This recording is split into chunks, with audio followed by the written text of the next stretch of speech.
Take a nap, sipping on my cup, slide in the traffic, riding in traffic, waiting on the traffic.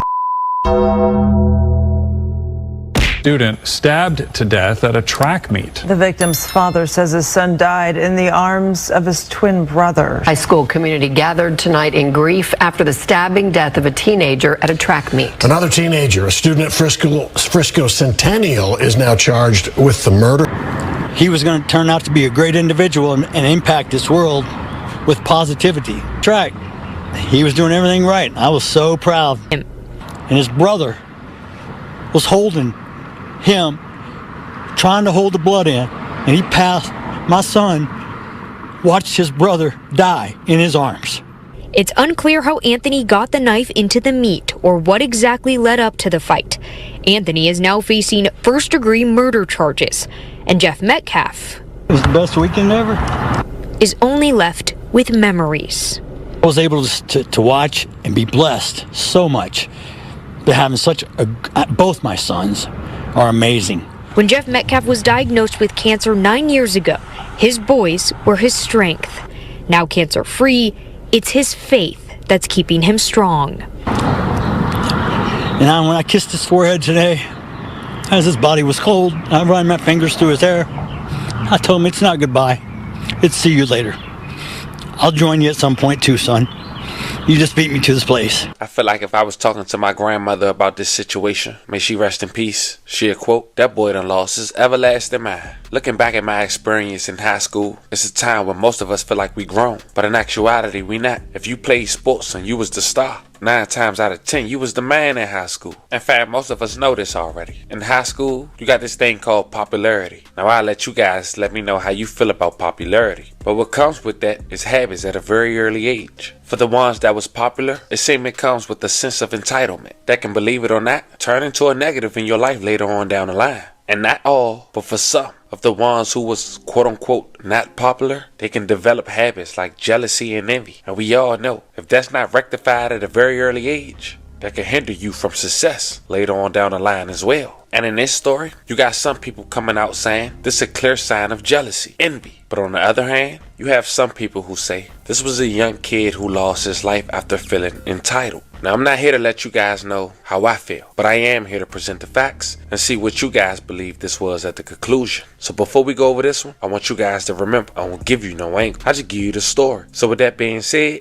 make sure you like, comment, and subscribe. We'll jump right to it. Fam, today we talk about 2 high school students. Both play football. In fact, they both play the same position, a linebacker. But one stand out more than the other. One of the students have D2 offers, which is still great. Look at people like Uncle Shannon Sharp, who went to Savannah State, which is a D2 college. Banana's an NFL Hall of Famer. But the other have a little more upside. He's the MVP on his team and captain. In fact, he have D1 offers, with the chance to reach new heights he can only dream of. But after a nice day on the first week of April, at just 17 years old, both teenagers' lives will be cut short over a seat. Fam, today we go to Frisco, Texas, where a high school student is facing murder after Frisco police say he fatally stabbed a student during a confrontation at a high school track meet.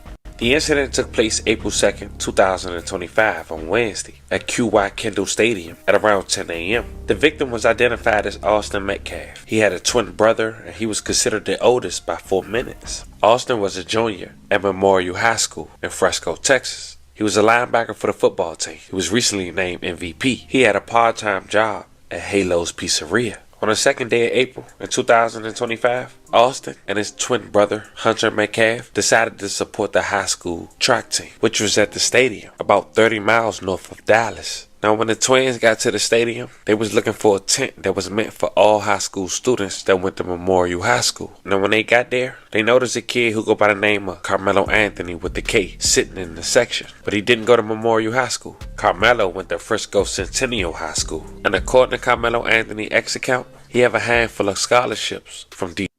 So these are 2 athletes that did. See, I didn't know all this. These are 2 athletes that did this. So both of them are athletes. I'm thinking the Metcalf boy was just an athlete, but really both of them are athletes. And they crashed out like that? Wait, what's going on? Schools. Let me just see. Now, as Carmelo was sitting under the tent that was intended for Memorial High School, he was approached by the twins. when Austin Metcalf allegedly told Carmelo to get up out of his seat. But according to Hunter, who is Austin's twin brother, Carmelo allegedly responded, quoting, "Touch me and see what happened," end quote. But here's where things get tricky, fam. According to Hunter, his twin brother Austin had grabbed Carmelo's book bag, and shortly after, Carmelo had stabbed him. But according to Carmelo, Austin put his hands on him, then he stabbed him. Now, unfortunately after, Austin had lost his life in the hands of his twin brother after being transported to a local hospital. May he rest in peace, and love and condolences to his family. Now, at the time, Carmelo had left the knife on the scene and tried to run away. But he was apprehended shortly after and confessing, not allegedly, I stabbed him, but it was self-defense. The kid was mad. My son is not here anymore, and I don't understand it.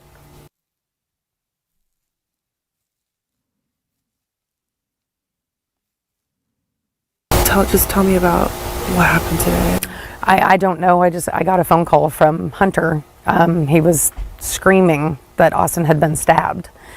I was at work, and so I drove. I work in Grapevine, so I drove up to the hospital straight away. I actually beat the ambulance there. Yeah, I saw them have him come out. He was on a lot of machines, and it didn't take long for them to come in to say that he had passed.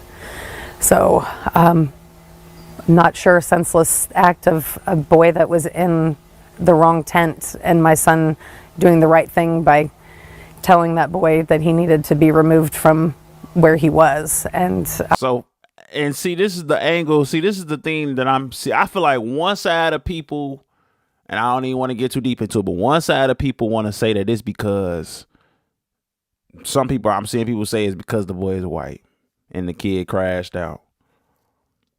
But that don't even make sense in this situation, because that just don't make sense. Like, it makes more sense because I doubt he came up to him and just said, "Hey, can you get out my seat?"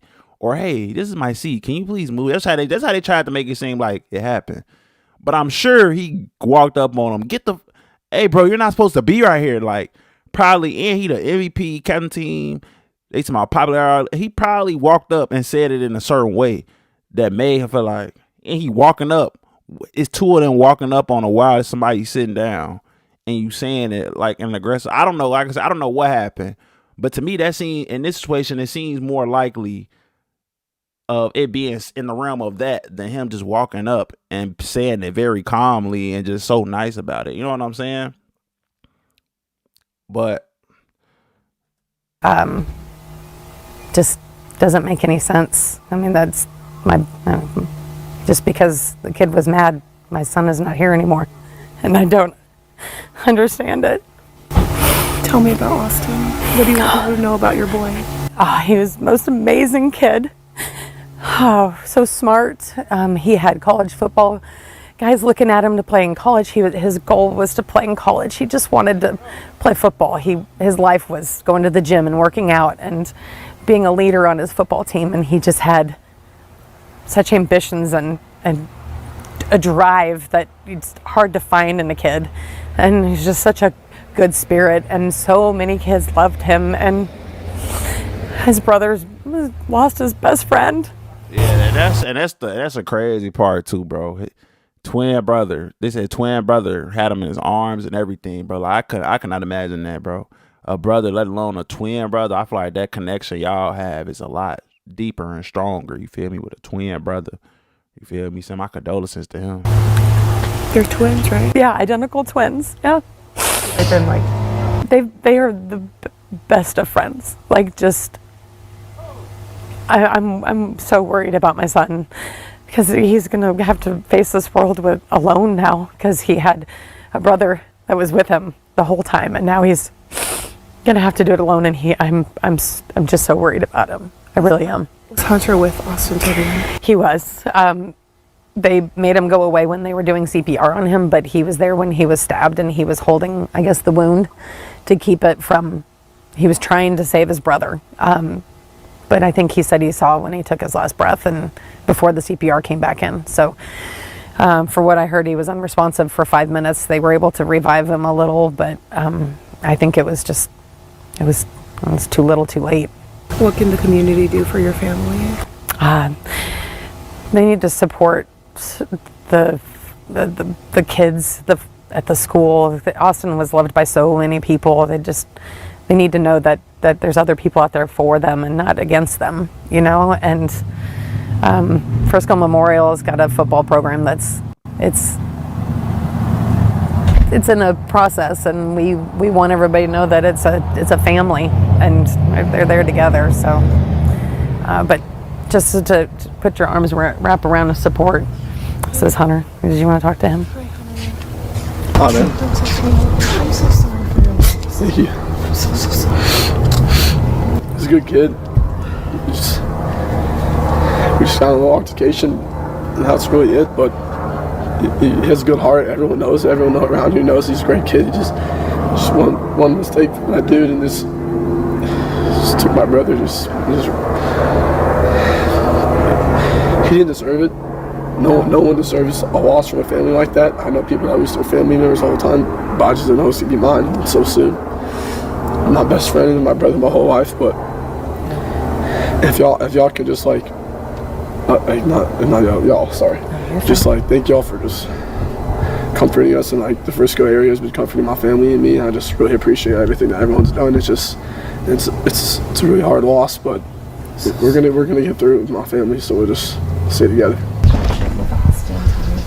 I mean, our relationship is really the tightest I've ever seen in somebody, like between two human beings. I mean, we did everything together, clean the dishes together, do the artwork together, sports, you name anything in the world, it's always us two and one thing. So you're always just basically one person. You guys just a few minutes apart? 4 minutes. Mm-hmm. Austin was first by 4 minutes. He got stuck in me. So technically your bigger brother. Yes, ma'am. He does a lot of big brother stuff around. He's always on my back. Even if I'm in the wrong, he'll always take my side no matter what. It's just really heartbreaking to see someone that cares for you that much and does everything even by your side no matter what, just pass away like that. Mm-hmm. Your mom told me that you were there. Yes, ma'am. If you don't mind, what happened? There was this kid, before I knew his name now, this kid was sitting under our tent at track. We asked him to move. He started getting aggressive and talking reckless. And my brother stepped in and said, "You need to move." He's like, "Make me move." Austin grabbed his backpack. The kid, I tried to whip around as fast as I could, but I didn't see the stab. But then I look at my brother, and then I'm not going to talk about the rest. So that's just what I saw. And I tried to. So that was the situation. Oh my gosh, man. Oh man, and it's crazy because it's like, man, this is just unfortunate. I ain't gonna lie. This is a situation of, but I mean, he's in high school. It's like depending on where you go to high school at, what you've been through, you know what I'm saying. Up to that point, you might not learn lessons like that yet. You know, I feel like that's like something you get a little bit later, but it's like stuff don't even be worth it, bro. I ain't gonna lie. Like, and it's like, of course, it's easy to say in hindsight, but it's like if you had that lesson and you was able to see, he had that lesson, and unfortunately, it took his life. You feel me? But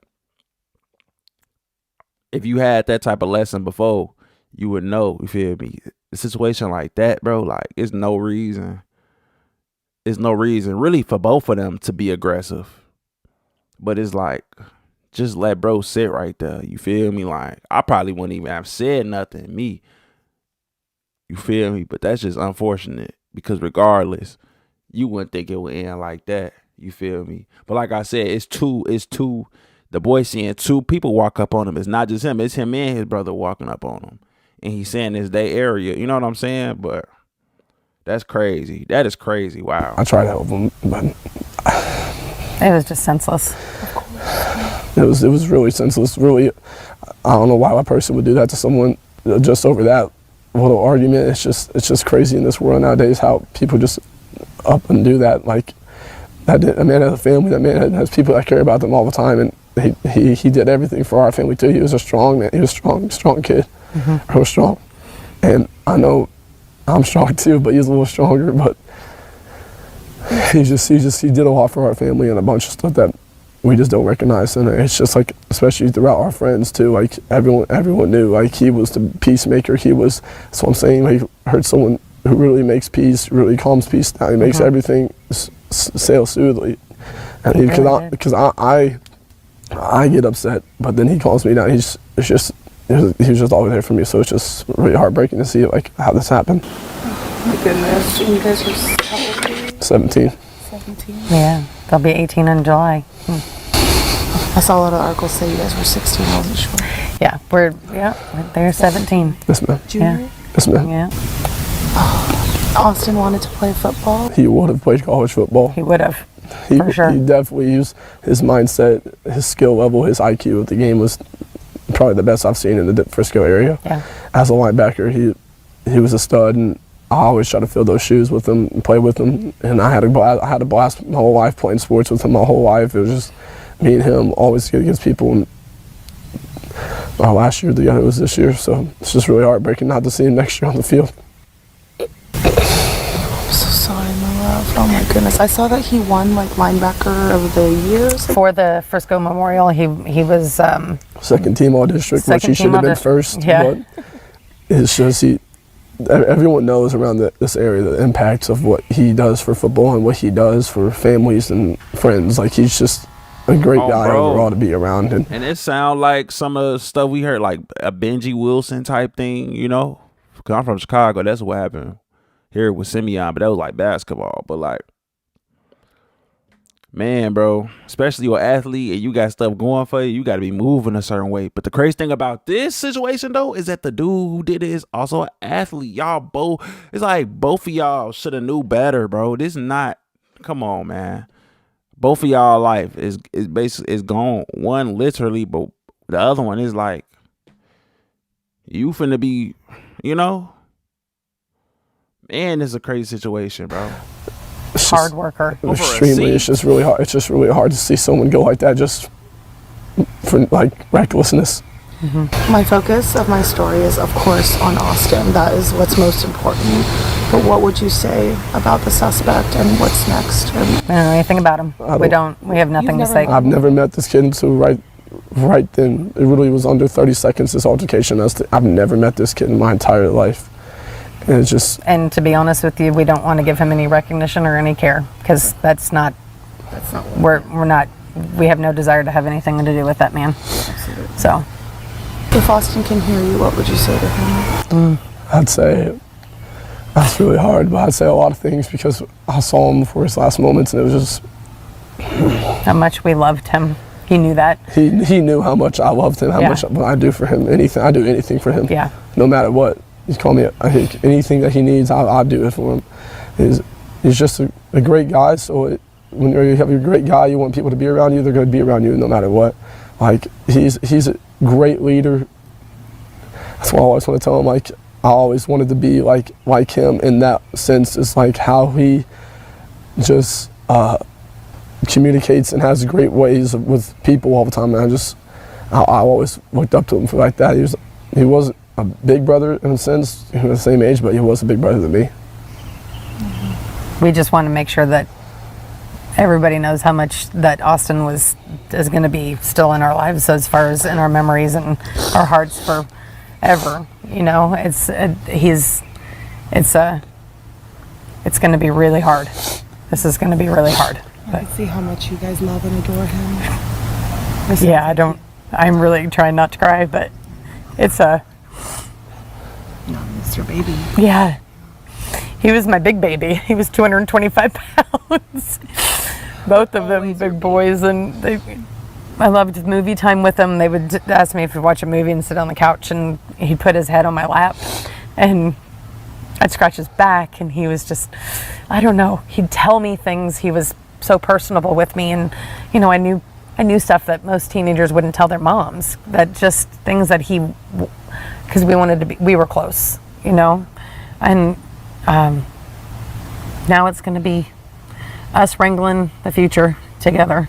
I know you were with him till the end, right? Did you hold him the whole time? I didn't. They yanked me off him. Yeah, they had to leave. He had to be removed when they did CPR. And then he wasn't able to be in the ambulance with him on the way to the hospital. So it was just like heart throbbing the whole time, the whole ride on the hospital. How did you get to the hospital? My dad came. I called my mom. My mom didn't know. She didn't answer. She was at work, and then she answered my phone. And I told her what happened. She came in right away, and then we drove to the hospital. We're trying to fit everything out. Yeah, it was hard. That was tough because we saw. I beat the ambulance there.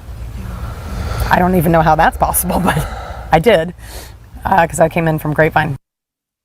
As far as Carmelo, at 17 years old, he was charged with first-degree murder as an adult, with his bond being set at $1 million. But after 2 days, Carmelo's family had went to Facebook to speak up on his behalf. The truth about Carmelo. Let's set the record straight.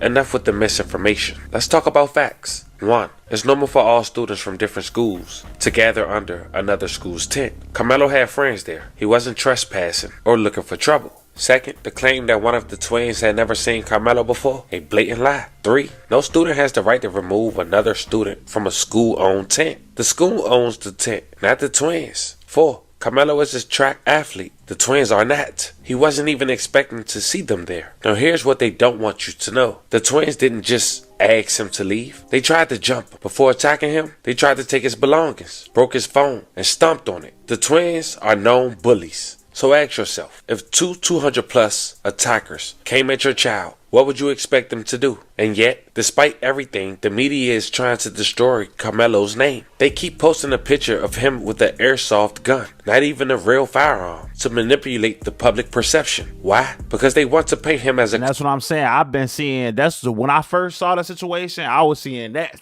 them people. I'm like, that's crazy. But then as more stuff started coming out, like I said, I didn't realize the boy was an athlete as well.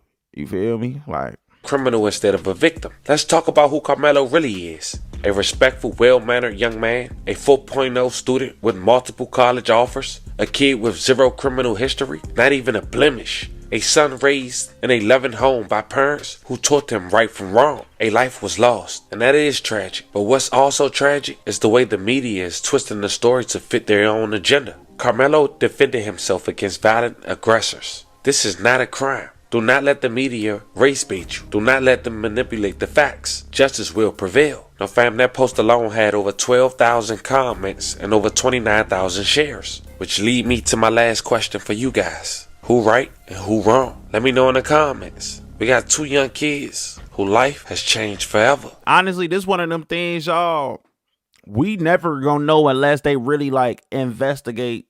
But it's like, there's not much to unless like I said, unless they gonna investigate that they knew them in the past and stuff, or you know what I'm saying. But like, this is stuff only people around there gonna know. Honestly, the kids that go to the school with them gonna know. His brother gonna know. You know, the other boy gonna know. His friends gonna know. The team, like, people gonna know. You feel me, around there, because they gonna know. Okay, these kids was known to be, you know, picking on people, or they was a certain way, you know what I'm saying, because they was football players and they was a certain way, and they came up on him aggressive. People that was at the game know if they came up on them aggressive, was they stomping his phone, was they, know what I'm saying, man? So that's not really for us really to try to decide. We just need to be here, man, just saying love to both sides, as far as the suspect and the victim, saying love, saying condolences. It's sad news to know, man, you can lose your life on your birthday. Well, unfortunately, that was the case for Kenneth Bailey, born March 28th, 1986, also known by his rap stage name as Young Scooter. He was an American rapper from Atlanta, Georgia. Some say he's best friends with the Atlanta rapper Future. He's also a part of his label. I was just saying, I was just listening to Hard to Handle in the I was about to say the studio, in the gym, literally yesterday when it happened. You feel me? Not when it happened, but like yesterday. And then it happened later on. You feel me? And I used to have Young Scooter on all them Young Thug songs too. Free bands in 2012. The following year, he signed with Waka Flocka Flame's Brick Squad Monopoly, an imprint on Gucci Mane's 1017 Records. He gained national recognition for his collaboration with rappers, as well as his mixtape with Street Lottery in 2012 with the lead single, Columbia. The song did so well and managed to have a remix with Birdman, Rick Ross, and Gucci Mane. Mexico, pushing bricks from the east to the west coast. His guest appearance on Future and Juice WRLD's song in 2018 made his first entry on the Billboard Hot 100. I'm the Jill King. Got $1 million worth of Eliante on everything. Half of these rap be fake, I know. Like Young Scooter verse, he referenced to himself as the Jug King. Some reference to Young Scooter as the real Atlanta. Nowadays, Young Scooter seldomly raps. He embraced being a father and scouting talent. Now, Young Scooter was born in Walterboro, South Carolina, but when he was 9, his family moved to the Kirkwood community, aka Little Mexico of Atlanta, Georgia. In 2008, after he was charged with drug trafficking, he decided to start pursuing a rap career with his childhood friend and Atlanta rapper, Future. He was arrested for probation violation during a traffic stop in DeKalb County in Georgia on April 8, 2013. He shared a jail cell with frequent collaborator Gucci Mane, who was arrested for probation violation on April 12, 2013. Young Scooter spent 6 months in custody before being released in mid-October 2013. On March 2, 2015, Young Scooter was released off probation, and his career would take off. Jug with the gang, come eat with the gang. You'll get your head bust for a watch and a chain. And Young Scooter beat the odds, and he noticed that even 10 years ago, in an hour-plus interview he did with Vlad TV, he talked about having over 20 friends died in the streets. Check out that one segment of that hour-plus interview. In the song 80s Baby, you said that your daddy is a user. Oh yeah, that's how I grew up, man. So that's true? That wasn't just a song? Yeah, that's true. Everything about it true. You see what it say? Crack baby, man. You see what that say? If my daddy smoked dope, that make you a crack baby.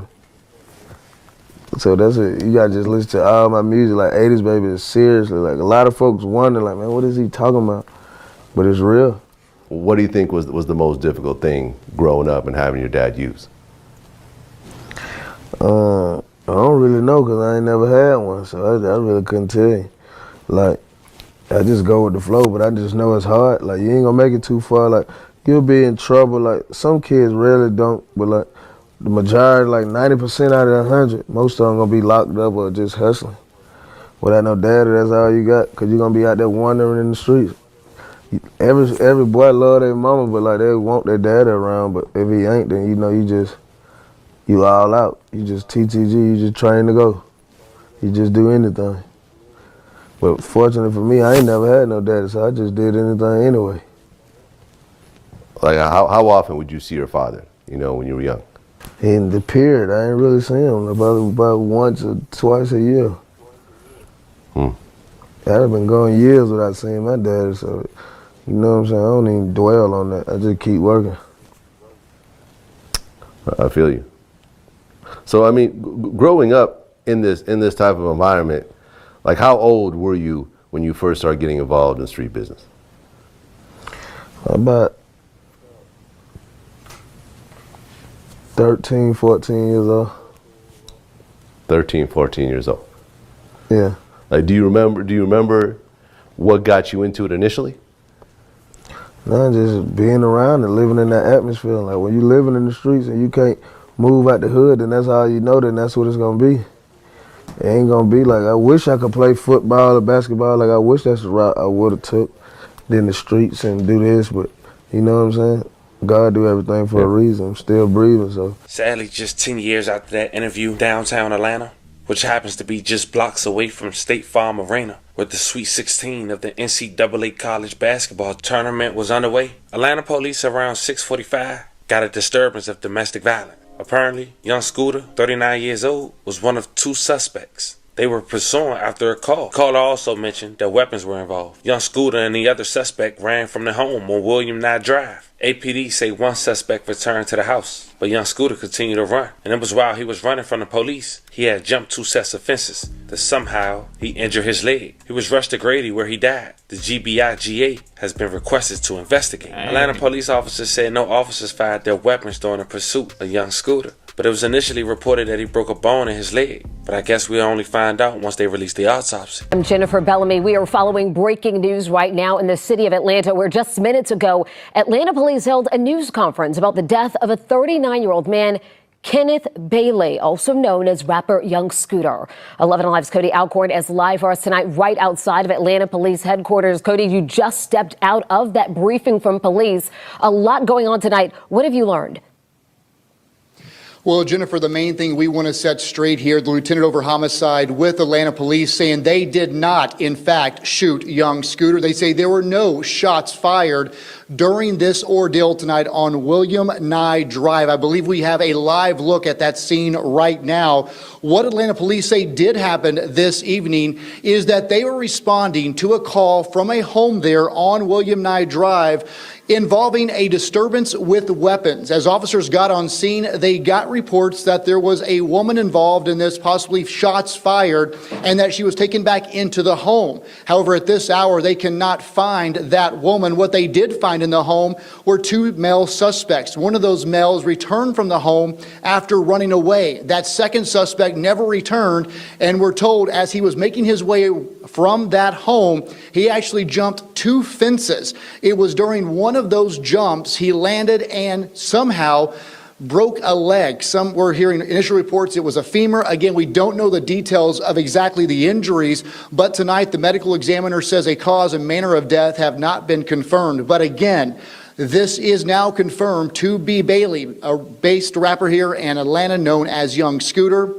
While there are reports coming in from across the country tonight that Atlanta police shot this rapper, they say that is in fact not true, and the GBI has been requested to that scene that you're looking at, William Nye Drive, to give a third-party investigation. But again, to walk you through, there's a lot of confusion tonight with this story. APD responded to that home involving a weapons dispute. At some point, they got a report shots were fired, and again, a woman might have been taken in the home when officers got there. They did not find that. They say those 2 men ran from the home. One returned to that house. The other one, who was Young Scooter, again, jumped 2 fences, and during that run over those fences, he fell, and what we heard originally was fractured or broke his femur. He was rushed to Grady, where he died there in the ER. So again, a lot to still uncover on this situation, but Atlanta police wanted to make it very clear tonight. They are saying their officers did not fire a weapon, and that Young Scooter died as he was fleeing from that scene on William Nye Drive. Of course, for his family, a heartbreaking situation and a very active investigation going on out there, not only with Atlanta police, but also with the Georgia Bureau of Investigations. They will do an independent investigation and release those findings in the coming weeks or months. But Jennifer, a busy night in Atlanta, and of course, this news hitting the industry, music industry, very hard as news is spreading across the country about Young Scooter's death. Now, of course, you can expect an update soon, like why Young Scooter was there, who exactly called 911, and why they had to brandish firearms on his birthday. Nonetheless, very unfortunate that he lost his life. And if what Atlanta police is saying is true, the fact he lost his life running from authorities. And all this being on his birthday is even crazier. Like, you going through all this on your birthday? Like, like, what's going on? Due to a bone injury is even more crazier. I'm sending 11 prayers to his family. Once again, rest in peace to Young Scooter. Fam, this was the story of an Atlanta rapper who lost his life on his birthday, man. After authorities got a call of a disturbance at a local Atlanta home where he was one of 2 suspects who ran away. And unfortunately, he lost his life in the process. It might be a difference.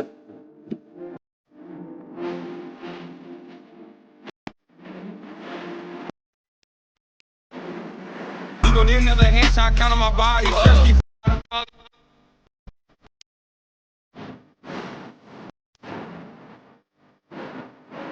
Tonight, law enforcement sources are telling me they believe Noah Scurry appeared in a rap video with guns that was posted to social media the day before he was killed. He ain't going over. Oh, right here.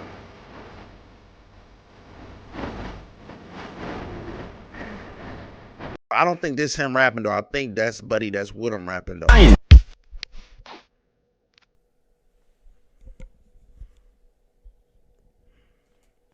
Is this a highlight or something?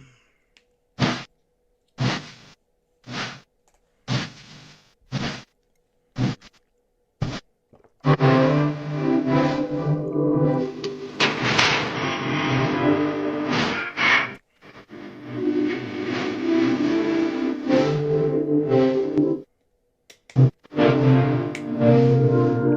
don't like how this sounding in my ear. We got to skip past this. It was just traumatic. The principal, coach, players, classmates, peers are distraught. This is unimaginable for them. You know, the student was getting in the car with his mom this morning in the back of his home, and he was shot and killed. I pray even though we shine light on these stories, we get to learn from them. Sometimes it's tough, especially knowing the victim or the suspect could be someone you know. Knowing that he left out the, like, they really, like, bro, that's what I'm saying. It's like him wearing the mask and all that. It didn't even matter, gang. Like, they know where you live. They know where you come out, bro.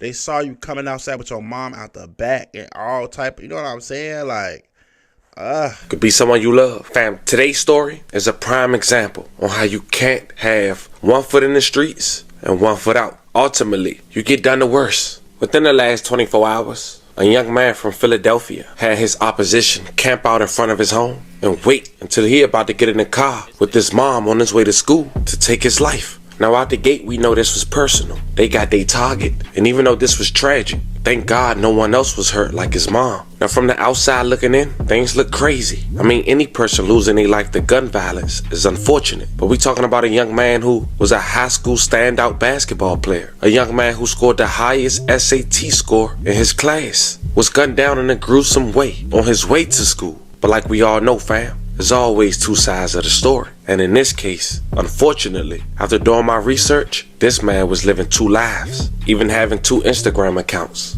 One for the family and one for the streets. Disabled comments. Now we don't know if this is exactly why a press was put on him. But unfortunately, this young man even went to go do a diss song that was released on YouTube, which we'll later check out. Was he trying to be funny though? I ain't gonna lie. Was that supposed to be like funny?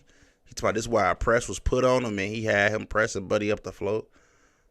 Like, was that supposed to be funny or something? That's exactly why a press was put on him. But unfortunately, this young man even went to go do a diss song that was released on YouTube, which we'll later check out less than 24 hours before he was gunned down. Fam, today we go over the details, talk about the public facts, and most of all, pay our respects. But before we go over this one, I want you guys to remember, I won't give you no ain't. I just give you the story. So with that being said, make sure you like, comment, and subscribe. We're gonna jump right to it. Fam, meet Noah Scurry, 17 years old. He attended Samuel Fields High School. As mentioned, he was a standout basketball player. And that was my whole thing too. When I was reacting to the song, I'm like, alright.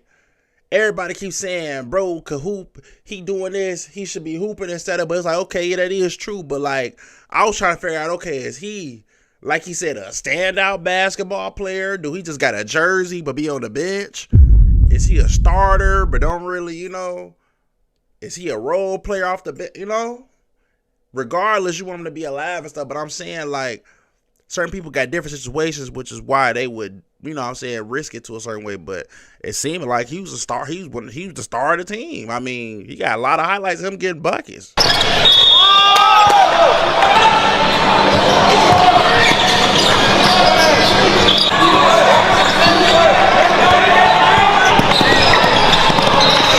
He's also known in the streets, allegedly by his rap stage name, Joker OTV, dropping a track less than 24 hours before losing his life, titled Swing My Door, featuring a man that go by his rap stage name, Drench Season, from 24th, which will later play key to this video.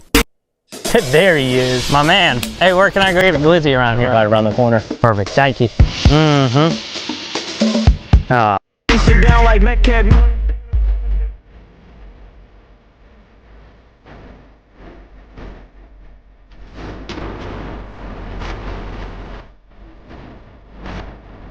Now going by his Instagram pictures, the ones he posts on his account with his basketball, he don't show his face. The one he posts for his rap music, he show his face and firearms. And according to his Instagram page, he rep a hood called Zoo Gang on 24th Street in North Philly. This is a picture of him holding up the fours. Now the zoo in 24th have... So in basketball, he don't show his face.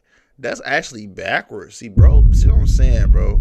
Certain stuff you just can't even try to make sense out of. That's backwards as hell.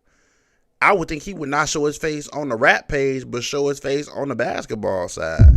Unless he wasn't like a person that was getting recruited or he just really didn't care for real. That was low-key backwards as hell. Well-known artists from that area, like Poundside Pop and OT7 Kwani. And through various interviews, they've been going on record speaking on beef they've been having for a while now. Now 24th started calling themselves Zoo Gang after the demise of a member who was gunned down named Saudi. Some would say he was the first rapper from 24th to make a name for himself after he came home on a gun charge at a local basketball game at the park. Died after a shooting on February 16, 2017 at around 10:50 p.m. Thursday on a 400 block of East Upside Street. May they both rest in peace and love and condolences to their families. Learned the identity of two brothers shot to death in East Mount Airy after a neighborhood dispute. Detectives are still trying to figure out who opened fire, killing the 23 and 24-year-olds. Action News reporter Vernon Odom is working the story. He's live now outside police headquarters with the latest on the investigation. Vernon. The investigation sure is intense tonight. Both victims died of at least 2 gunshot wounds each in the chest and in the right side. Tonight, police are asking for the public's help. I was asleep. I just heard gunshots and I dropped my kids to the floor, lay on top of them, and we didn't look out the windows. We just lay flat. This mother of 4 lives upstairs from the 2 men shot and killed outside this East Mount Airy apartment house just before 11 o'clock last night. It happened after a loud argument was overheard near the corner of East Upsall and Boyer. Police identified the deceased as 23-year-old Samir Yelberton and his 24-year-old brother, Raheem Martin. Channel Samir. Hey, sorry for interrupting. Isn't that annoying? What if I told you there was a way to get rid of ads like this? Rest in peace, Samir. But 6 Action News. Okay, Vern. So now we got somewhat an idea, according to public records, on where Noah from, how he living a double life with being a rapper named Joker OTV and a standout basketball player with high SAT scores. Let's go over the unfortunate details on how he lost his life. Exactly 2 weeks into the New Year's, 17-year-old Noah Scurry was found shot on his way to school, getting into the car with his mom. He was found shot on the 5000 block, Aurora Street. I just think, bro, they got him in front of his mama. His mama saw her son get shot and had to beat her and watch him bleed out and all. You know what I'm saying, bro? Like, that's honestly wild as hell if you really think, bro. That is wild as hell. And she probably don't know nothing. She could know, but she probably don't know nothing about him rapping a diss song that he dropped the day before. She don't know nothing. She don't know nothing. She wondering who personally wanted my son this bad to where they call him with me coming out the house and about to take him to school. You feel me, bro? Like, near Tacony Creek Park and Roosevelt Boulevard around 7:15 a.m. He passed away a short time later at the hospital. He was a senior set to graduate and had plans on playing at college across the country. May he rest in peace and love and condolences to his family. News at 5. Heartbreak at a Philadelphia high school. I'm Yuki Washington. And I'm Natasha Brown. Noah Scurry was just 17 years old. He was a star in the classroom and on the basketball court. Police say that he was shot several times on his way to school near Tacony Creek Park and Roosevelt Boulevard. And we have now learned this all happened right in front of his mother. CBS News Philadelphia's Dan Snyder is live at Samuel Fells High School in Summerdale as students are mourning the loss of their classmate right now, Dan. Yeah, Natasha, as you said, Philadelphia police have identified that student killed this morning as 17-year-old Noah Scurry, a star student and basketball player here at Fells High. And just talking with folks around Fells today, really something that has sent shockwaves just through this school community. I ain't gonna lie, bro, for all the YNs out there, especially in this type of situation, because there's a lot of y'all, bro. I went to school with some, I know some, I knew some, all type of shit, bro. All I'm gonna say is, bro, you gotta pick one. You gotta pick one. And I would hope you would choose hooping. I would hope you would. I really would hope you would. But I know life is life. I know this shit get real. I understand it, bro. I ain't never been the one that had to pick and had to choose. But I understand it, though. I've been around it. I get it. But I would hope you would choose the basketball path. Because I'm sure if he chose the basketball path, he would be here today. You know? If he don't drop disses, if he don't associate with certain things, he would be here today. You know? Like this is not even, and this hit close home to me because I used to be a hooper, bro. Like, I know where being a hooper can take you. I know it could get you out your circumstances. It could put you in college. It could pay for your education. It could help you in so many ways in life, bro. And now, I mean, it's basketball season. I go to my old high school basketball games and stuff, so I know, gang, like, the season's still going, bro. He just got killed mid-season.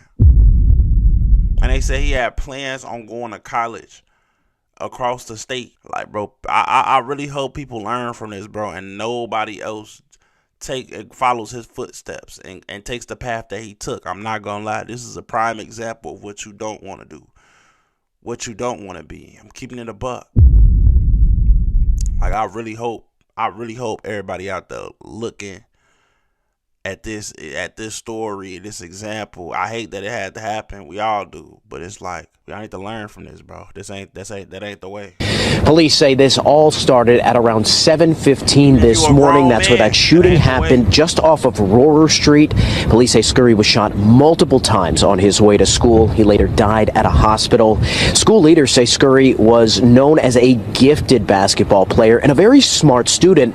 In a letter to families, Principal Melissa Rasper noted that he had the highest SAT score in the school.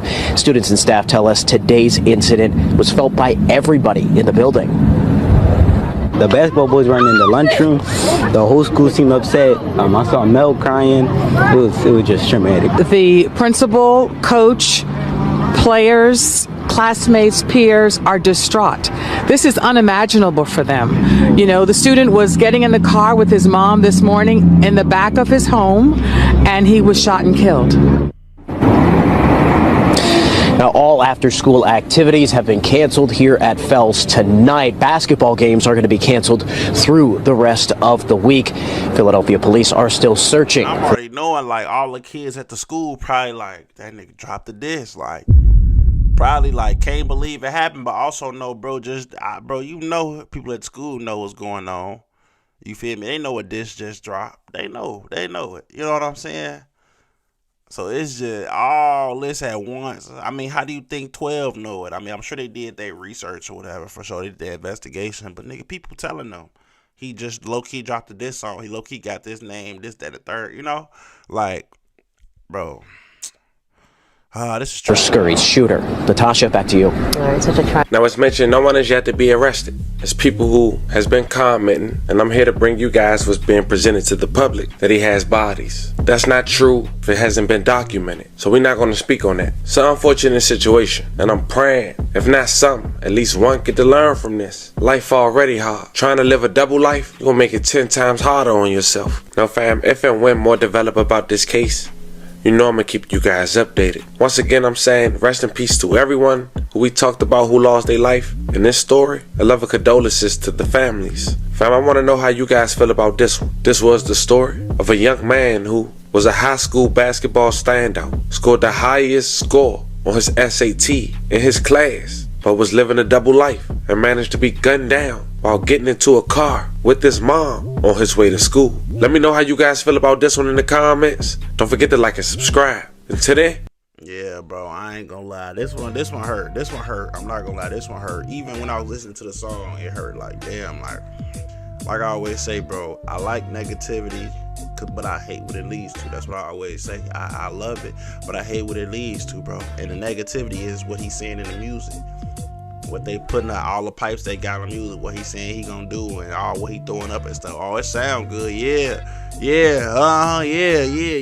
But like I said, I hate what it leads to, because now it led to somebody who thought he was doing his best to have this double life and to hide his face and do all this, and now he done lost his life. You know what I'm saying? So I'm out here searching for my baby. I went through every casino. Be there. I'll be there. They really slotting and killing each other now over YouTube beats. Y'all fraud, bro. This takes Crash Dummy to a whole new level. But we can actually learn a lot from this situation and how everything played out. The two YouTubers that are involved in this very horrific situation is Finny the Legend, who you see on your left, and Sincity Manny, who you see on your right. The dynamic or storyline between Finny and Manny ain't really that uncommon. We see this storyline and dynamic play out on YouTube time after time after time, but rarely, if ever, do we see a more horrific ending than these two provided to the world today. Sincity Manny is a YouTuber who's been on the platform for over a decade. He's amassed around 20,000 subscribers. He's not a big creator, and he's not a small creator. He actually amassed a pretty impressive and decent following. 20,000 subscribers is nothing to sneeze at. However, when you amass any type of following, that's facts though, because I have 20,000, but I don't feel like I have a following or people rock with me. Y'all don't leave likes, y'all don't leave comments, y'all don't, you know what I'm saying, support other pages, how y'all, you know what I'm saying. So I understand it, bro. With it is, you gotta have 20,000 of the right people. A pretty impressive and decent following. 20,000 subscribers is nothing to sneeze at. However, when you amass any type of following, what comes with it is, is people who love your y'all content. Probably ain't even gonna tell me get well soon. Hearing my voice, bro. That's what I'm talking about. If he came on his platform and said he wasn't feeling well, they would be get well soon, prayer hands, all this type of stuff in the comments. Watch nobody say absolutely nothing. Watch your content. There's reactors. And there's also people who don't like you or like your content. And there's a community of YouTubers who are usually incentivized to make hate videos about you and leech off your content because they see it as a quick and easy path to gain a following themselves. And we see that with almost every creator. I have a legion of YouTubers who leech onto me and make videos about me.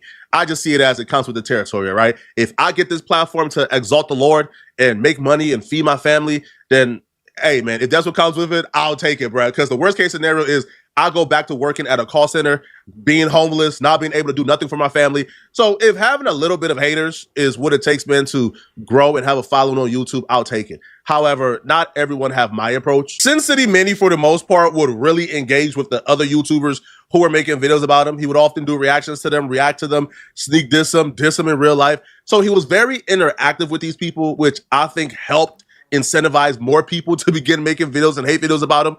And eventually it became an entire army versus Sincity Manny, to be honest with you. Somebody's got to be the bad guy around here. You need people like me. You need people like me so you can point your finger and say, look at that fine ass guy. And you, look at you ugly boys. And you know what? We're going to do a switch real quick. From right now, this moment, we ain't calling nobody haters no more, guys. We calling these guys promoters. Because in reality, that's what they be doing. There are promoters that get paid by other promoters. We ain't got to pay them. Other promoters pay these. So that's the way we look at it moving forward, okay? If he remembers. Promoters, remember that. So, free promotion for us. Don't worry about the pay. They get paid within each other. Promoters promote each other, usually. Promoters pay each other. Anyways. Yeah, what is he talking about? What is he talking about? He would put up a front as if it wasn't affecting him, but we all know that was far from the truth. He was deeply affected by this because he would lash out at times. See, for him, from the outside looking in, you kind of understand where the lashing out comes from. Dude, Flacco got a stocking cap on his head, bro. If you got short hair, bro, you shouldn't be wearing no wave caps, bro. Get you a do-rag, bro. This honestly looks disgusting. Because for most YouTuber like myself, I'm already at a certain point where you making hate videos about me only helps me, to be honest, bro. Like, I'm already established to where you make hate videos, you lie on me, bro. People come on this platform and they see the truth and they see I'm not everything you're lying on me about, and they stay around for the content. But if you are a YouTuber with only 20,000 subscribers and you're still trying to grind and make it on YouTube, and you have 1,000 different channels tearing you down, then it's kind of hard to grow. And essentially you're faced with the reality that your dream of ever being a big YouTuber or ever growing essentially would never happen. It's impossible, right? Because as a small YouTuber, you drop a video and, is masked by nothing but hatred. You don't have the audience yet to really overcome that hatred. So now essentially like your audience is haters, and those haters ain't doing anything to push your videos out. So, you essentially get stuck in a cycle where you make a video, is bombarded by nothing but hate, and you really have no fans to really combat that, It just don't work.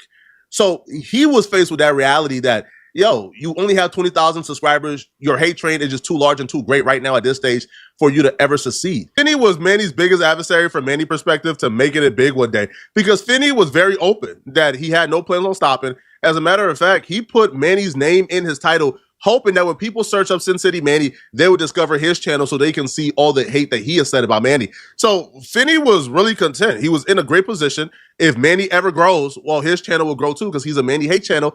And hey, if Manny don't grow, then mission successful. That's real hate. Hey, real quick, real hate. You didn't want to tell him your name, but when he go click Sincity Family, guess who's gonna come up? Shout out to the algorithms. Shout out to the algorithms. Shout out to me putting your name in the title so this would happen. That was the goal, man. It was to get big enough. When they type your name in, big smile Finny come up, and I'll be smiling hard, man. And then they go click it like, dang, what's this dude smiling so hard about? Then they come in and they hear me say, man, he's a punk.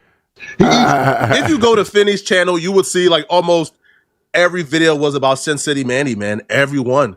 Like 5-hour and 6-hour live streams, man, of people just ragdolling this dude Sincity Manny, man, going at him, exposing him, talking about his wife, his family, him.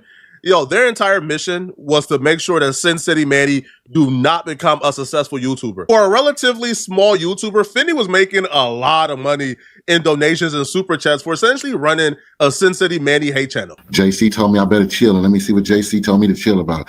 JC say, legend, stay on panties, but never give up. Laugh out loud. Shout out to JC. They call him panties. Man, can I be on Julie's butt? Can I please be on Julie's butt instead of Manny's butt? But I'll read the comment how you read it. But just can I please be on Julie's butt? I have spoken. My baby girl is here. She here early, y'all. She here early from the East Coast. She here early from the East Coast. My baby girl Anna say, TT long and strong. Say Finny for the win. Best stream chat. Well, hopefully you enjoying yourself, and anybody picking on Miss TT will get punished. At the time, he had a little over 2,000 subscribers, and he made $150 within 18 minutes of a 6-hour live stream. As a small YouTuber, that is a lot of money, because his videos don't even make that much, right? So when you're making that much money, you are incentivized to keep making these videos, keep making these hit pieces, keep making these hate live streams, and galvanizing a community of people who want to see Sincity fail, and you are essentially their voice and their platform.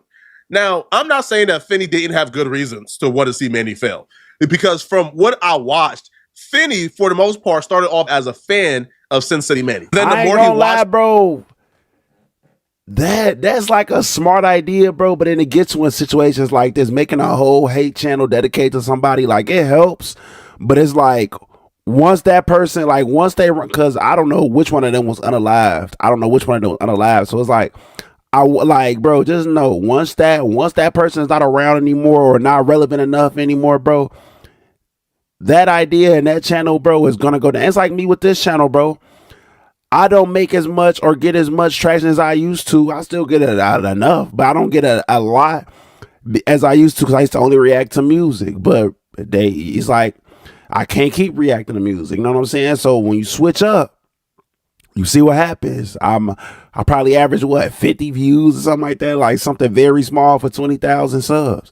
You know what I'm saying? So it's like when people come here for one thing and you build people up, or you build your channel on one thing too much, that's harmful, bro, because you see what happens, bro. I mean, people gonna leave. People not gonna stick around. People gonna find the next person. People go, and you could be making a bet like what I make, bro. These videos be better than the music reactions. They be way better.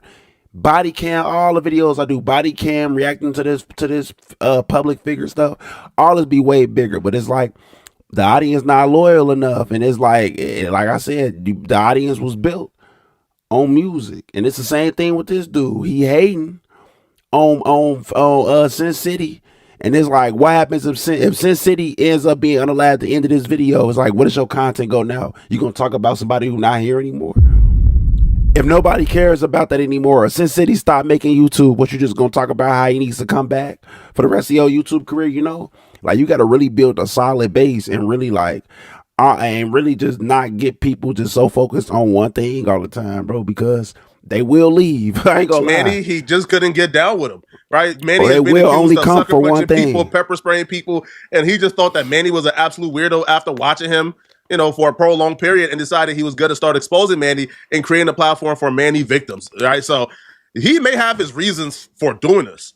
I'm just documenting what took place, all right? I'm not passing judgment on anyone. I'm just giving you guys a story. So Finny was incentivized to, you know, to go a little harder on Manny, right? You know, like he would often do bits like this during his live stream where he would not only go at Manny, but he would also go at his wife, Julie. Like, who leaves the house looking like that? Like, what about leaving the house like that makes you like feel like that's tight? Like when he left and he put that makeup on as a guy, and then he put the hat on with the fake cholo outfit.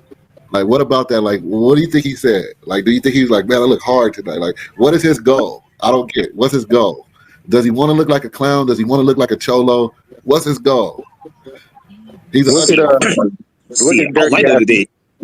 know is that hold on. All I know is that his goal is to be zesty as hell, fool. Okay. I don't know. I don't wish I had my zoom in game like donuts. Donuts be zooming all in on. And it's not even like funny though. Like it's not even that funny. What he said ain't even like hilarious for real. Look at how her back going. Is that Machete's woman? Like, yeah, you whooping the shit out of Machete. Is that Machete's woman right there? Yeah, it is. Like, you know when Martin said that Nasatol? That is the definition of Nasatol. Like when it sinks in. Like look at how when you get to the ass, it curves inward. Like the ass is supposed to curve out with hers curves. She got an end booty. We got a front booty and she got an end booty. That's an end booty right there. We call that an Eddie. Segments like this enrage Sincity Manny because you're not just coming after him. Now you're body shaming his wife. You're saying things about his wife. So at this point, it's an all-on war, right? It's YouTubers going at it on whoever can offend the other person the most, whoever can out-expose the other person is absolute madness. Now, there were signs that Sincity Manny was getting to a point where he was sick of this and he was ready to go off the edge. Because even on live streams, he will send subliminals towards Finny, letting him know that when he sees him, he's going to blow his head off. Let me catch you on the red light, Finny.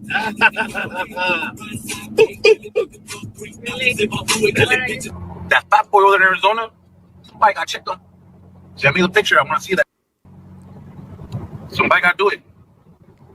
Teach him a lesson on me. These threats and warnings to Finny from Manny was well received. Now, Finny was strong in his conviction that he was making videos and tearing down a guy that he believes shouldn't have a platform. He was making videos destroying a guy that he believes is a very terrible human being. So he was strong in his convictions. Manny was also strong in his convictions because Manny felt like Finny was going out of his way to tear him down when he didn't deserve it. But Finny was very open that he had no plans on stopping, and he would actually brag even after receiving the threats. He would actually brag about being the reason why Manny's channel and his career is going to the dump, and his channel and his career is going up. Calls around. What ain't that the last year for you, buddy? How's the last year been going? You want to do a comparison to what you've been doing the year before? I think they call it at their house life before Finny. Like when they be arguing and shit, they before Finny. So it should be before BC. He really trolling.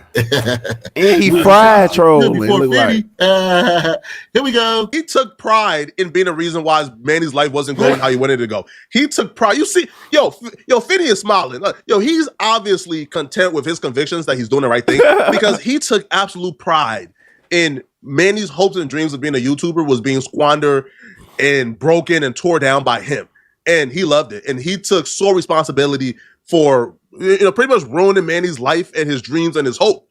Now, when you do this, though, the smartest thing to do is to probably not put yourself in a situation where where a confrontation can happen. Because in this situation, the person who's on the receiving end of this is probably in a fit of rage. They're probably emotionally unstable. They probably hate you so much, and they probably view you probably unfairly as the root for all their issues, right? When, in fairness, unfairly, if Sincity Manny essentially made high-grade, A+ quality content, he could very well outgrow the haters, right? Like he could very well make enough great content to where they gotta like you though. That's the thing. If they like Finny more and like his trolling more, that's like Bruce. Bruce is probably, I don't know anything about Bruce dropping him off being I just know he's a streamer and I seen him, he was going up back like a couple of years ago. But it's like he stopped and people stopped kind of liking him. People started seeing everybody fall out with him and seeing they don't really know, then start noticing stuff about his behavior and his personality. And now everybody with DDG and everybody else and all other people, your age, all other people who was on him, you feel me? So it's like, people got to like you too. He's outgrowing it. But, when you put yourself in that situation, in that position, and you see this dude galvanizing a community of people to hate you, it's very easy to trick yourself to blame him for all the reasons why your YouTube channel ain't popping off like you think it should. So what happened is, Finny is taking responsibility for being the sole reason why Manny's channel ain't popping off how it's popping off. Now Manny hates you. So the dumbest thing you can do when you have an enemy that strong is to go to his city with your family for vacation, which is what Finny did. Finny is on live with his wife in Vegas, where Manny live streams. He's on the strip. Manny live streams on the strip often. So he essentially put himself in position where you're guaranteed to meet up with the man who you've been making hit pieces about for the last 18 months. And probably the reason why which you to in me Vegas. isn't the smartest, especially when you're out of town, so you don't have your gun with you, you don't have security, you don't have protection. He's probably thinking, it's the Strip. Manny is a small dude. I can take him if he wants to fight. But your wife is with you. And you're putting yourself in a situation where a confrontation is going to happen, which it don't really appear, though, that Finny was too worried about a confrontation happening. Because when Manny found out that Finny was in Vegas, Manny would make a video giving Finny, I guess, ample time to leave that Strip and to go home back to Arizona. But nah. Jerome, I'm out here searching for my baby. I went through every casino there is. He probably don't take him serious. I don't know if I would have took him serious either. But I'm from Chicago, so I would have had a certain level of seriousness I would have took with him for sure. But I would have never, like, now I'm starting to feel like, is he the one that's finna unalive Buddy? Like, what's finna happen? I heard there's one of my biggest fans here in town. Because I literally don't know who gets unalive, bro. What are we doing, field bar tonight? Is that what we're doing? I'll be there. I'll be there. Maybe it's because I have ultra survival instinct that when I look at that video, what I see is a man who has completely lost his mind, who is now over the edge. If you've ever been to Vegas or been to the Strip, then you would understand how insane the words of, I went to every casino, I went to every hotel, huh? You walked the Strip and back? Sir, what? Look at him. If somebody tells me they went to every casino on the Strip and every hotel on the Strip, what that tells me, bro, that person really want to get his hands on me, and it's my goal to make sure I never encounter that person. They're obviously prepared for a confrontation, and I'm in a world of trouble. But Finny apparently wasn't worried, even though when you watch the rest of this video where he's letting Finny know he's going to get him and he's after him, even you would probably say, if you're out of town without a gun, you know what? Yeah, I'm not getting into a confrontation. I'm not meeting up with this dude at all. Better believe it. You come to my city and think I'm not going to show up? You think I'm not going to show up? I should have been the first one to be told, right? Somebody should have sent me my invite. Mr. Marcus. That's right.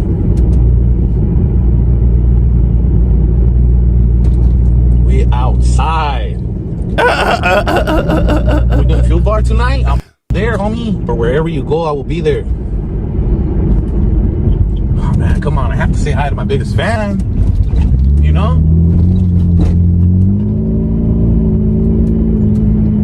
Yeah, he's pissed. He's pissed. He not even getting drunk. He drinking water.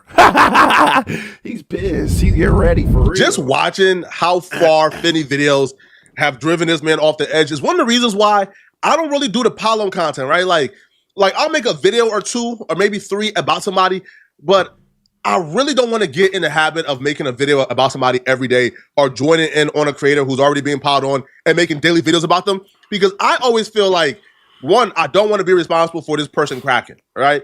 And facts. I don't know, I just always feel scummy about that. Like, kind of like, for example, like Wes Watson.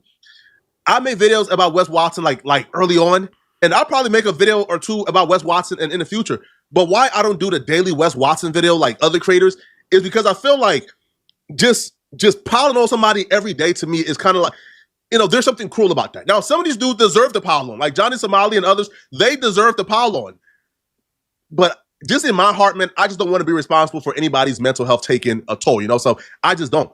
And to see this man barking, like literally like salivating at the opportunity to hurt this creator who's been making videos about him, shows that this man was truly affected by this.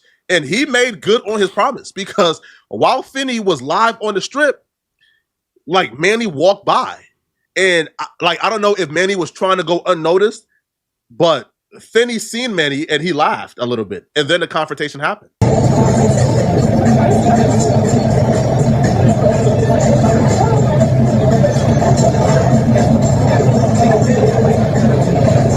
Finny still thinks it's a joke because Manny is this super tiny guy, super angry. Finny is this laid back guy who's pretty tall.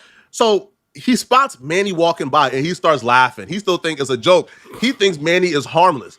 But Manny is filled with rage right now because he feels like you have been destroying the career that he worked hard to build.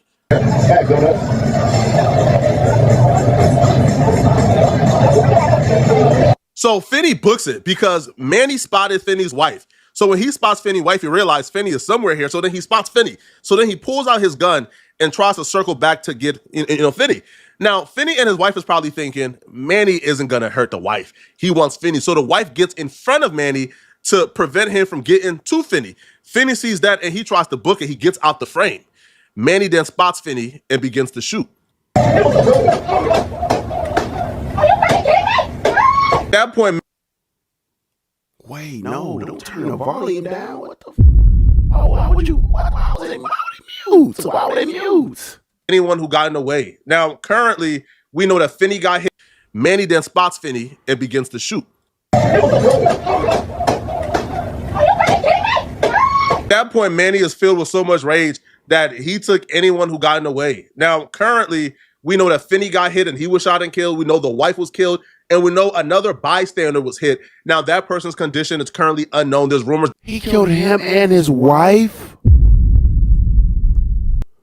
What?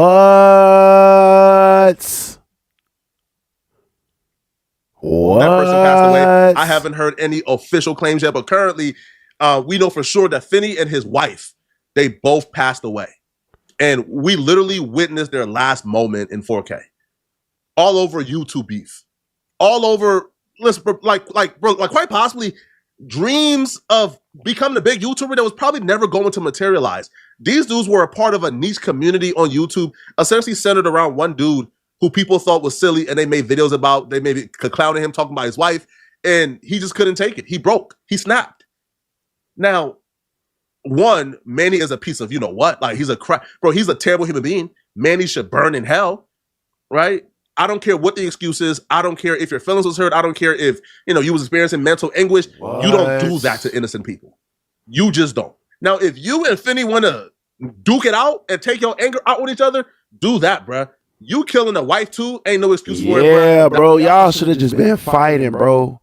Y'all should have fought, bro. But at the same time, you are making a career of ruining another man's career. This is a grown man that probably he's feeding a family, gang. Like, you push him to the brink. Who knows type of conversations he gotta have with his wife because his views is not up or not going down, and she probably made more money than she probably doing it. And then you got other stuff. Then you got life as it is. Like, you piling on to another man's struggles is already hard enough, and you piling on his struggles, and you piling on the platform that he trying to make it on, and now you making it off his name, bro. That's gonna push somebody to the edge, bro. Bro, that's gonna push somebody to the edge, man. Y'all, man. He was so unhinged. He took your wife out of here too. Die in jail, homie. Right? You was a garbage human being. That's crazy. Garbage. So there's no excuse for this whatsoever. However, the lesson here could be maybe just leave people alone. Yes. All right. Maybe listen, man. You think somebody do something silly, make a video about them here and there. But making it a habit of doing 6-hour live streams every day about them, galvanizing a community who also do their own 6-hour live streams about this person, and essentially leeching and eating off of somebody's downfall every day. And listen, man, my best advice to people who want to make that type of content, you can find multiple people's downfall and eat off of those downfalls on a routine basis. I'm going to say, Flacco, we would listen, but at the same time, buddy, that's what you do. You just do it multiple people. I ain't going to lie. Flacco be thinking he's slick, and he be knowing. That's why he be catching himself in these videos trying to take it the other way. Like I would do. He said, like, what he said? He said, stockpiling on people, I would make like 1, 2, maybe 3 videos, because he know he done made about 3, 4 videos on people before. Chicago rapper Lil Durk was sent to court today for the worst news imaginable. The court update reads, the feds believe Lil Durk paid to get these 2 people dealt with. Number 1 was Stefan Mack, who got Lil Durk's brother D Thang, and the second was OTF Jam's baby mom, who passed after Durk found out he wore a wire around him. Feds think OTF Jam is the key to putting Durk in jail for all 3 crimes. It was this Instagram live where they noticed Jam was likely wearing a wire while hanging out with Lil Durk, since Jam was constantly messing with his jacket. Hey, kid! I ain't gonna lie, like my whole dream change. I ain't gonna lie, like back in the day. Oh, my! Oh, dang! Like back in the day. Look, he took out.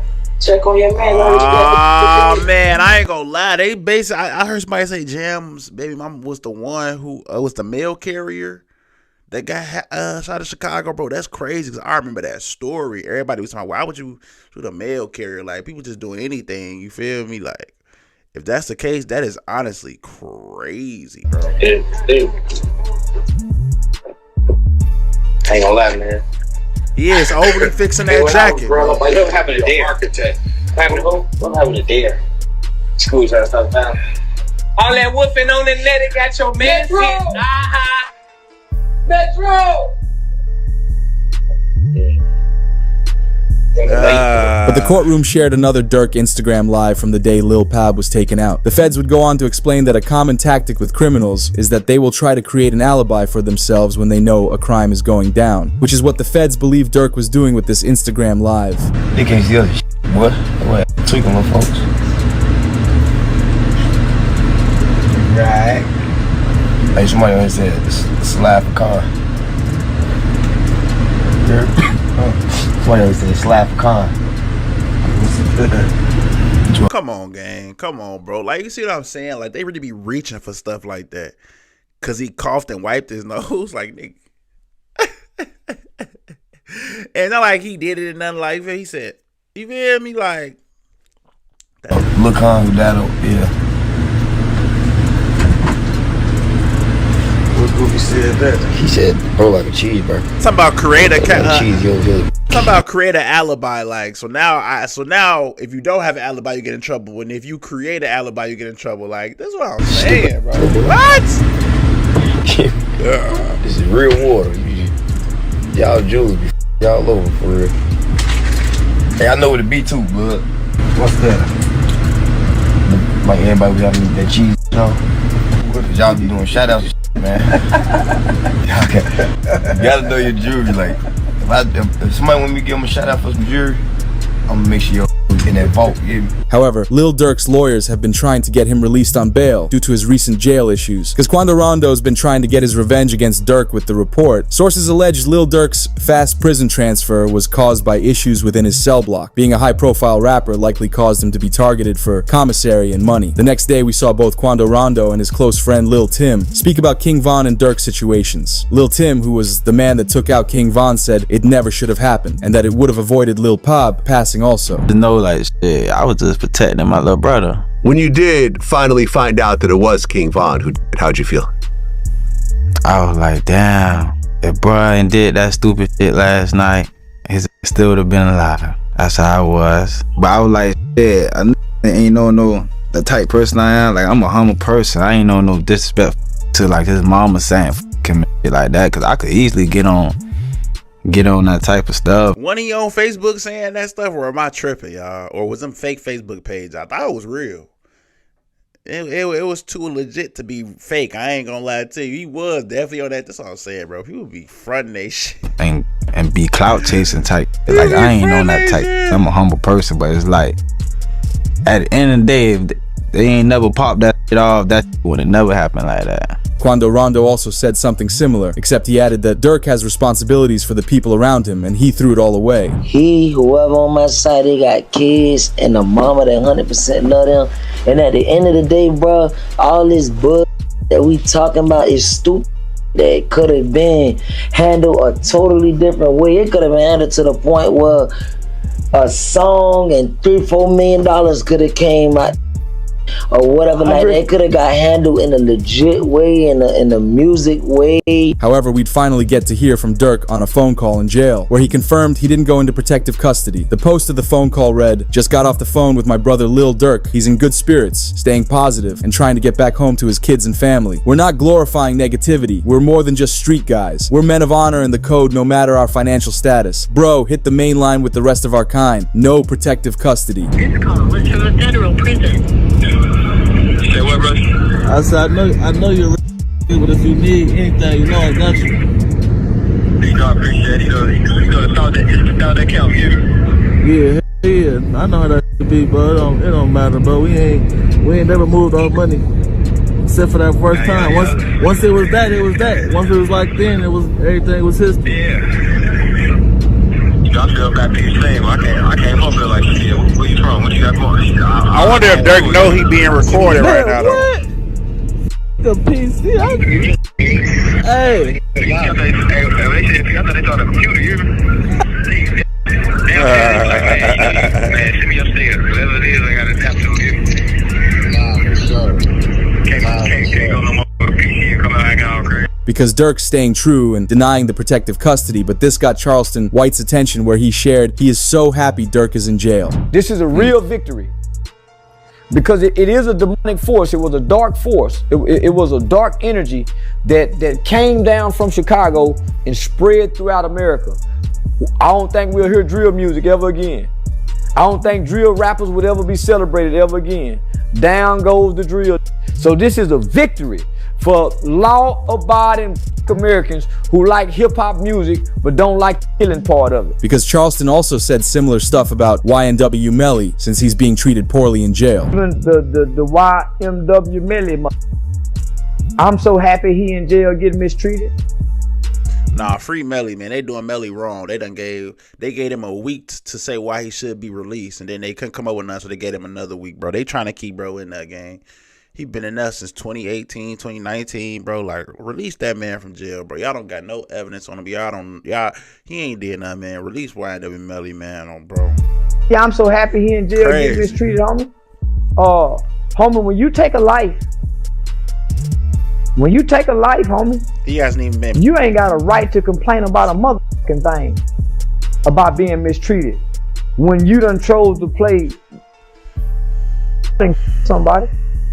However, while fans were happy to hear Lil Durk on the phone from jail, DJ Academics pointed out why it's not great for him to do. With all due respect to whoever 900 brother is, again, with all due respect to you, the guy's fighting for his life. I get it. Maybe for whatever reason, which I still think would be a dumb reason, let's say that Durk wants to address the people.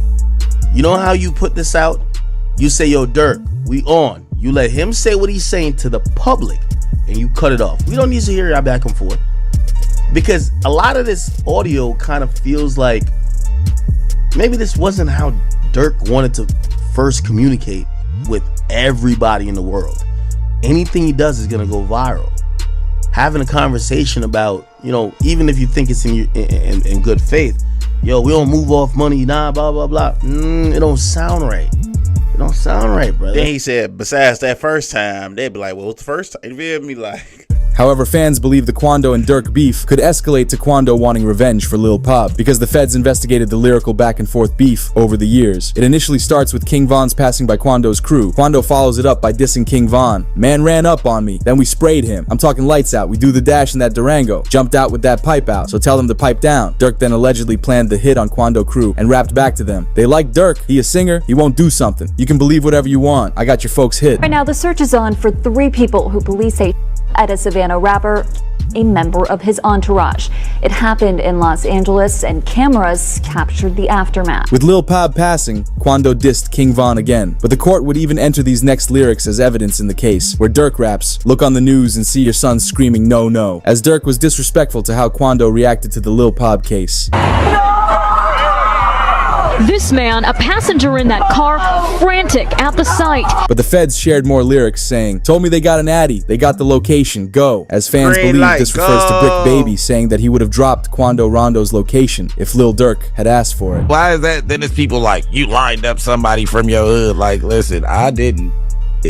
But at the end of the day, what's wrong with giving my friend the address? Oh, this is my boy. He lost his boy. Who did it could be around. 9 times out of 10, had he had asked me, I probably would have been coke if he even asked anybody, if this is even true. But 9 times out of 10, like I said, can I leak a bar? Sure. I said if he make the call right now, I'd something. Right. But with Durk facing a lot of troubling evidence, he'd attempt to put a stop to it after we heard reports of OTF Jam was found by OTF members hiding in an Atlanta crib. Sources claim Jam was dealt punishment for snitching on Lil Durk, with a photo released of where Jam was staying at. Since the incident, OTF Jam has been silent. But this was just the beginning, since Brick Baby also called out Durk by saying, "You can't say Durk never slid for King Von anymore because they got Lil Pop." Yeah, Brick Baby, when I first saw that, because I be watching No Jumpers, so when that first happened, bro, I'm like, what the fuck? Brick Baby, what are you doing, bro? Like, he take the pie.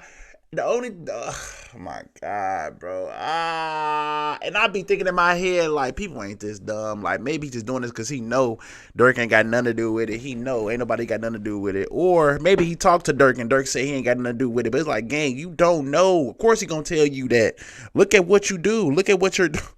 You know what I'm saying, bro? Like, oh, man. 5 Chicago gang members with ties to Lil Durk, OTF, accused of being hired to unalive Quando Rondo in the LA incidents where Lil Pop was unalive. Suspects face the penalty if convicted. He said indictment alleged that flights and rental cars were paid with credit cards linked to OTF. Wait, was this an attempted hit? Or well, they can't say that no more. Then they put you as why? Oh yeah, because of your face. Wait, no. Like who died? You can't say that no more. Oh, because of FBG Cash? Oh, who? Federal charges in California. Nah, because Lil Pop. So this is about the. Oh. What's that? But I'm just saying, they just say you can't say that no more. Although the worst possible evidence that could be revealed and is alleged to be in the case was reported, the Lil Durk OTF case is starting to see the first pieces of evidence in court. Rumors from around the court reveal there's footage from OTF Jam recording the planning process of OTF catching Quando Rondo's crew. The true evidence the feds have is heavily based on what OTF Jam's gotten over the last 2 years. Unfortunately, he flipped sides on Lil Durk, but it was only because he was caught for firearm possession again, after only being on parole for a few months. It's just sad to see that while he was informing on Durk, he shared how Durk looked out for him, buying him a car and a place to stay. Yeah, because you just came home not too long ago, like when you come home. So I've been home a little bit over a year. Yeah, okay. A little bit over a year. Yeah. 12 years flat. 12 years? Like 12 years. That's what I'm saying. People keep saying, we know Jam solid. He did 12 years in there. We know he been battle tested. Nigga, that's exactly why he's not solid. He did 12 years and he got caught again. You think he want to go back? Boy, no. He's telling. He's snitching, boy. Like, that's why I don't really question him, bro. Like, we ain't going to know until we know, but I don't question it, bro. Like, if he didn't, then he didn't. Everybody was wrong, but if he did, I see why he did it, bro. Like, as a civilian, I know exactly why he told. You feel me? Like, it make complete sense to me. Yeah, my time. Ain't told nobody. Right. Ain't no on my name. Like, how did you even get linked in with just OTF period? Man, get linked in. You brother, this ain't no people I met. Nah, I knew them. Like I'm saying, this was before jail. I know. Yeah, because he's super solid, bro. You know what I'm saying? He said, Jam get out that jam, I'll give him 50, he ain't got to ask again, bro. Like, you know what I'm saying? He ain't got to ask, bro. He said he gave you 50, bro. You know what I'm saying? On top of that, Durk even paid Jam $50,000 in cash once he was released from his 12-year sentence. What's name, bro? Steady crying, huh? He's steady crying. Feed him. Feed him. Get him up, bro. Get him up so baby mama get the tripping, bro. See that? Feed for my baby. He tell me, that's really how y'all hold y'all babies, ain't it? I gotta hold my money like this. This too much. Crazy though. Motherfuckers sitting up there doing all this. Sneak this and the internet games and all this. Up some money, do something. Like, bro got out what? You know that how many you did in all? How many years I did it all? Yeah, that's your last bit. 12? 12. That boy.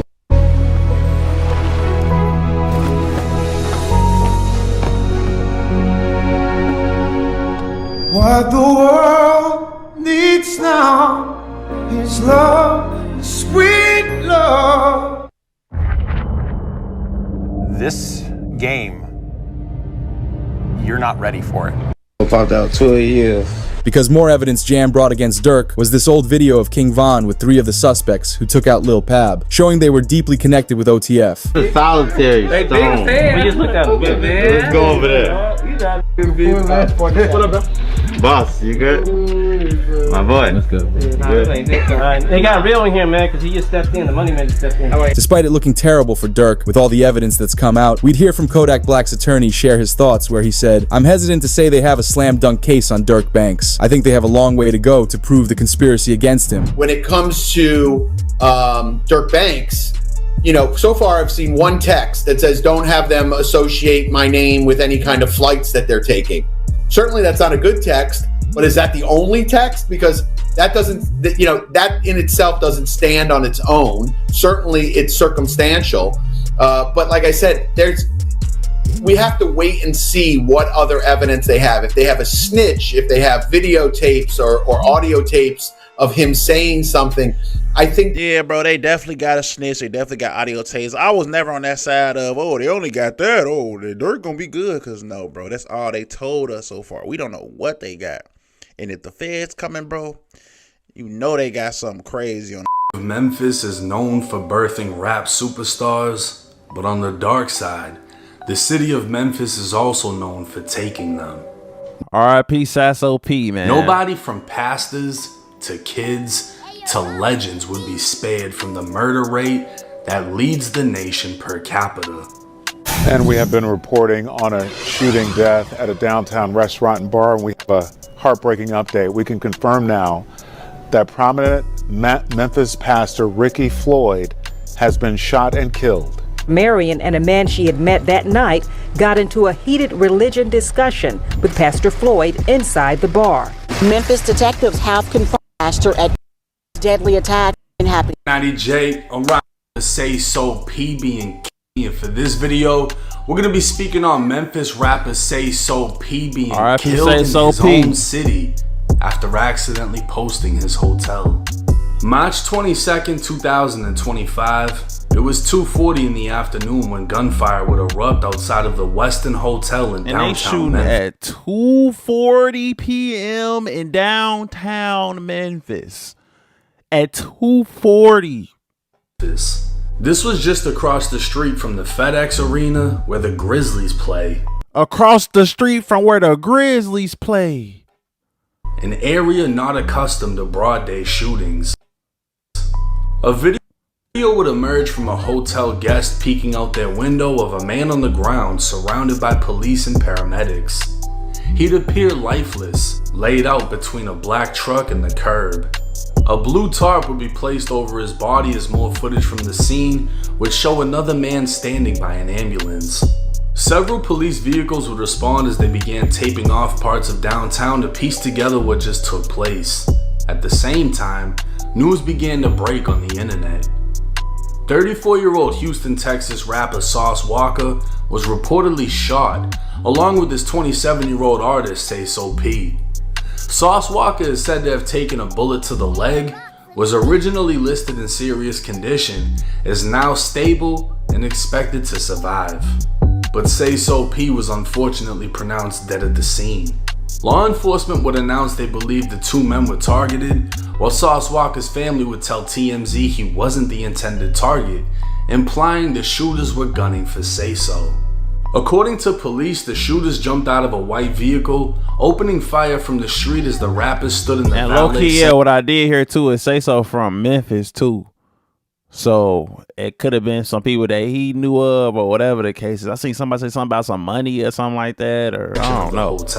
I don't know. Detectives tracked the vehicle using real And time. the part that really hit me when I be seeing all this stuff is the fact that I remember when this happened, I was still, you know how when something happened, then, you know, you go on Instagram and see what happened, you can still see the stories. I remember when I checked, it was like story from like an hour or two ago. I'm like, bro, it's just post, you know what I'm saying? And now it's reports. Traffic cameras as it fled outside of the downtown area. Discovered 2 people wounded by gunfire. The officers immediately started rendering first aid to the victims. The officers summoned a Memphis Fire Department ambulance. One of the victims has been pronounced deceased here on the scene. The second victim has been transported to Regional 1 Hospital in critical condition. The suspects got out of a vehicle and appeared to target the 2 victims as they were in the street. They got back in the car and fled the scene. They fled the car in a white, the car they fled in was a white vehicle.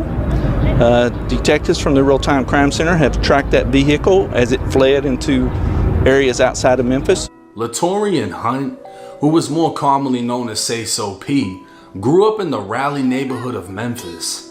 Recording music as early as 11 years old, Say So would struggle in poverty throughout his childhood and into his teenage years. Making money as a young adult, Say So would move to Vegas where he stopped finding success with his music. In late 2022, he'd signed to Sauce Walka's TSF label. Now a signed artist, Say So would move again, this time to Miami where he'd have a few run-ins with the law.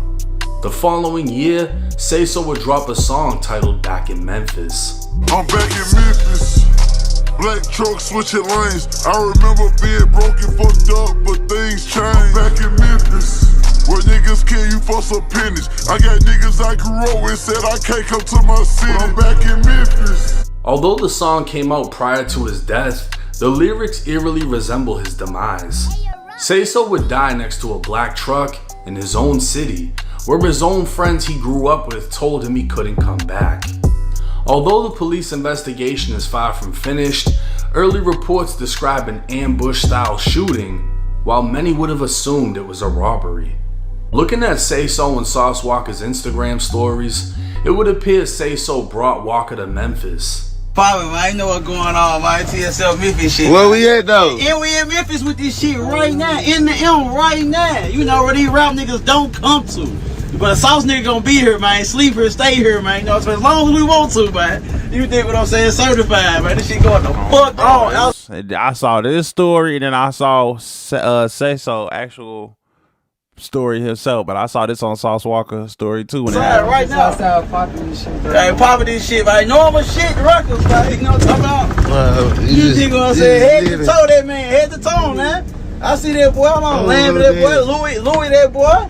Shit going on, man. What the fuck? Sosa boat? Ranks in this bitch? Come on, man. Shit, it's a normal day in the South Side, baby. Yeah, a normal day in the South Side, P. Go yards everywhere, diamonds everywhere, just bankrolls everywhere, money everywhere, just whatever, everything, shit everywhere. Fuck it. You know what I'm saying? Records. They both post from inside of a restaurant/bar called Reservations. They could be seen in a section along with West Memphis rapper YTB Fat, who the bar promoted on Instagram as hosting that night. Another TSF associate named Sosa Man can be seen wearing the same outfit he'd be seen in the next day, standing outside of the ambulance.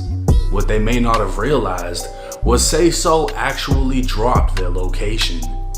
Although he tagged Sauce Walka never reposted a video where they could be seen in front of a hotel door that reads Westin. With only one location in the city, anyone who looked hot enough now knew exactly where the rappers were staying. So why didn't they get touched at the bar or on the way to and from? I ain't gonna lie, I ain't think about all this. Hold on. Find out they hired private security, a smart move many rappers avoid. And while their security wore badges, these motherfuckers were outside posting like the rappers.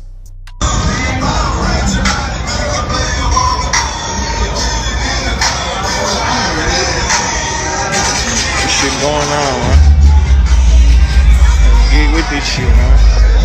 Get with this shit, man. Get with this shit and get rolled over, man. No, yeah. So the whole team was tweaking. Security? You got security postings? No, yeah. No, yeah. Of course, the security would catch blame following the news, but one of them would take the Instagram. He got a chain with a badge hanging off it. But letting everyone know he was only hired to escort them to Reservations and stand guard. After that, they went their separate ways, meaning Sauce, Say So, and Sosa transported themselves back to the hotel and had no security the following day. With no actual reports of this being a robbery, it's more than likely Say So was targeted because he was back in his hometown. And as everyone knows, your hometown can be your downfall if you don't escape. But for some reason, rappers with a point to prove keep going back and losing it all. Rest in peace to Say So P. Now this was unexpected, and obviously with Sauce Walka being the bigger rapper, The focus was more so on him. People are seeing his face in the tabloids because everyone isn't as familiar with Say So. But once it was known that Sauce Walka was good, then the focus was, damn, they killed him. Sauce Walka almost got killed, could have got killed. And he's been in situations before. I mean, there was even an LA situation where apparently somebody pulled a gun, and I heard from somebody who was actually there that Sauce Walka was with the shit, wasn't scared for nothing. You know what I mean? Oh no, that's not what I'm thinking of. That doesn't mean he's dumb either though. They were smart enough to have security. They just didn't feel that they needed it the next day, and it could have been they were just leaving the hotel. Whatever the situation was, they didn't think that in that area somebody would pull up and just start firing. And the fact that Say So left Memphis early on, moved to Vegas, then moved to Miami, it's like, who is he still currently into it with? I mean, we won't know because we're on the outside looking in. He could have had real beef, and the second he touched down in the city, they're looking at everywhere he's at, and all it was is they saw the Western logo in the background, similar to the Pop Smoke situation where they were trying to say the address was on a bag, whatever. I think they debunked that though. It's just the smallest mistake can get you killed. The smallest bit of pride can get you killed. Going back to a city where people said you can't go can get you killed. And once it happens, there's no going back. And imagine if it was reversed. Imagine if Say So brought Sauce Walka there, and Sauce Walka ended up being the one that passed away. Say So would have to live on with that pain, knowing that he's the one that brought him to the city and didn't have everything situated. It's an unfortunate situation. Nobody can predict these things at the end of the day. My condolences to Say So's family. My condolences to TSF. And I hope that Sauce Walka heals up soon. Alright, I'ma fuck with you.